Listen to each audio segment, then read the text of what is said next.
আমি সাইদ হাসান শিহাব, শিবচর পৌরসভা ছাত্র দলের আহ্বায়ক। আমরা এখানে আজকে বসছি শিবচরের যে ছাত্র দলের পৌরসভা ছাত্র দলের মিটিং মিছিলে যারা নিবেদিত প্রাণ ছিল, এখানে ছাত্র দলের যুগ্ম আহ্বায়ক বৃন্দ এবং সদস্যবৃন্দ উপস্থিত আছে। আজকে শিবচরে বিভিন্ন যারা ছাত্রলীগ করেছে, যুবলীগ করেছে, গ্রামে তারা বিভিন্ন বিএনপির নেতাকর্মীদের সাথে একসাথে পার্টি অফিসে দেখা যায় বা মিছিল মিটিংয়ে দেখা যায়। এটা আসলে অনেকেই এই ব্যাপার নিয়ে মানে অসন্তুষ্ট। আসলে অসন্তুষ্ট হওয়ার কিছু না, এই ব্যাপারগুলো ঠিক হয়ে যাবে খুব শীঘ্রই। এখনো পর্যন্ত আমার মনে হয় এই যে যারা আসে অনুপ্রবেশকারী, এরা সকলকে চিনেও না।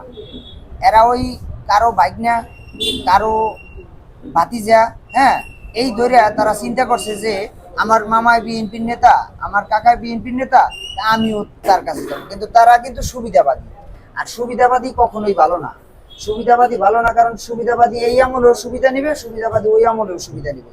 তা আমরা দলের আমাদের দেশনায়ক তারেক রহমান স্পষ্টভাবে বলে দিয়েছে এবং আমাদের বাংলাদেশ জাতীয়তাবাদী ছাত্র দল স্পষ্টভাবে বলে দিয়েছে যে যদি কোনো অনুপ্রবেশকারীকে কেউ জায়গা দেয় তাহলে তার বিরুদ্ধে সাংগঠনিক ব্যবস্থা নেওয়া হবে। এবং আপনারা যারা প্রমাণ পাবেন এরকম যারা, হ্যাঁ, আপনারা এই যে দেখছেন যে ভাঙচুর হয়, শিবচরে ভাঙচুর হইল, হ্যাঁ, এই ভাঙচুরগুলোও কিন্তু আপনার ওই ছাত্রলীগ যুবলীগের সাথে যারা মিশছে তারাই করছে। তারা ভাঙচুর করে বুঝাইতে চাইছে যে আমরা শেখ হাসিনার বিরুদ্ধে, এই জন্য আমরা ভাঙতেছি। ছাত্র দলের আমি নিজে বলি যে আমার হাত দিয়ে আমি একটা লাঠি ধরি নেই এবং আমার হাত দিয়ে একটা ইটের টুকরা আমি স্পর্শ করি নেই। উল্টা আমরা আমাদের যত এই দলের নিবেদিত প্রাণ আছে এদের আমরা বাধা দিছি যে তোমরা কোনো ভাঙচুর কাজ চালাবা না।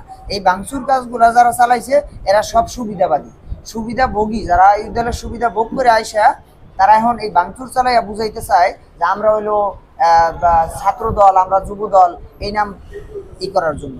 আসলে এইগুলা সমস্ত কিছু ঠিক হয়ে যাবে, খুবই সময়ের ব্যাপার।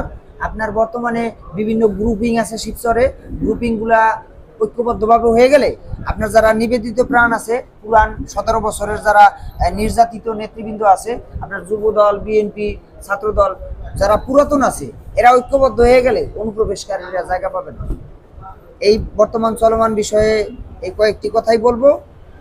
তো সবাই মিলে যাতে আমরা পুরাতন যারা আছি ঐক্যবদ্ধভাবে থাকতে পারি। আমরা কোনো অনুপ্রবেশকারীকে আমরা আমাদের যারা আগে পুরাতন যারা ছিল, যারা কষ্ট করছে, তাদের চেয়ার যাতে আমরা অনুপ্রবেশকারীদের না দিয়ে দিই, এদিকে সবাই লক্ষ্য রাখবো। ঠিক আছে, ধন্যবাদ। বিসমিল্লাহির রহমানির রহিম। আমি শাওন, শিবচর পৌরসভা ছাত্র দলের যুগ্ম আহ্বায়ক এবং উপস্থিত আছে শিবচর পৌরসভার আহ্বায়ক সাইদ হোসেন শিহাব।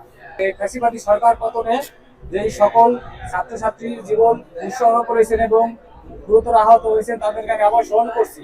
এই আমাদের শিবচর বাজারে নুরুদ্দিমুল্লাহ একমাত্র একটি পার্টি অফিস দিচ্ছে, এখনো অন্য সব কোনো পার্টি অফিস দেওয়া হয়নি। আমাদের শিবচরে যে সকল বিএনপিরা আছে তাদের সকলের জন্য আমাদের একটি স্থান করে দিচ্ছে। আপাতত আমরা বিগত 17 বছর ধরে কোনো জায়গায় শিবচর বাজারে কোনো পার্টি অফিস ছিল না, একমাত্র শাহিন ভাইয়ের পার্টি অফিস ছিল, যেখানে আমরা বসে সবাই মিটিং মিছিল করেছি। ওই জায়গা থেকে আমরা সবাই মিলেমিশে বের হয়েছি। আমরা শিবচর পৌরসভা ছাত্র দল, মূলত শিহাব ভাই, আমরা রিমন ভাই, এরা 5-6 জন মিলে আমরা প্রায় 30-40 জন 50 জন করে আমরা শিবচরে ছোট ছোট মিছিল দিতাম। এছাড়া এখন দেখি অনেকে বিএনপি করে যোগ দিচ্ছে, হ্যাঁ, অনেক মানুষ আসে, এরা কখনোই আমাদের সাপোর্ট করে নাই আর কখনোই আমাদের বিপদে এগিয়ে আসে নাই। আপনারা দেখছেন যে পৌর মার্কেটের সামনে ওরা কখনো সাধারণ স্টুডেন্ট, ওরা কখনো কোনো দলের মধ্যে যুক্তি ছিল না, ওদের কোনো দল করার ইচ্ছা ছিল না। ওরা সাধারণ চেয়েছিল যে ওদের অধিকার, ওদেরকে কিভাবে ছাত্রলীগরা পিটাইছে, এটা 5 থেকে এসে শিবচর পোলাপান পিটাই গেছে, এদের কি বিচার হবে না? একদিন বিচার হবে, অবশ্যই আমরা এটা বিচার আনবো বা তাদের নামে বিরুদ্ধে কেস লিখবো। যেমন শিবচরে একটি স্থানীয় পোলারাকে যদি মারা হয়, আমাদের শিবচর ভাই ব্রাদার হুকুম না দিলে তারা মারতে পারতো না। অতএব যারা যারা মারছেন তাদেরকে সকলকে বিচারের আয়ত্তে আনা হবে। এই বলে আমার সংক্ষিপ্ত বক্তব্য শেষ করছি। বাংলাদেশ জিন্দাবাদ। মরহুম প্রেসিডেন্ট শহীদ জিয়াউর রহমান অমর হোক।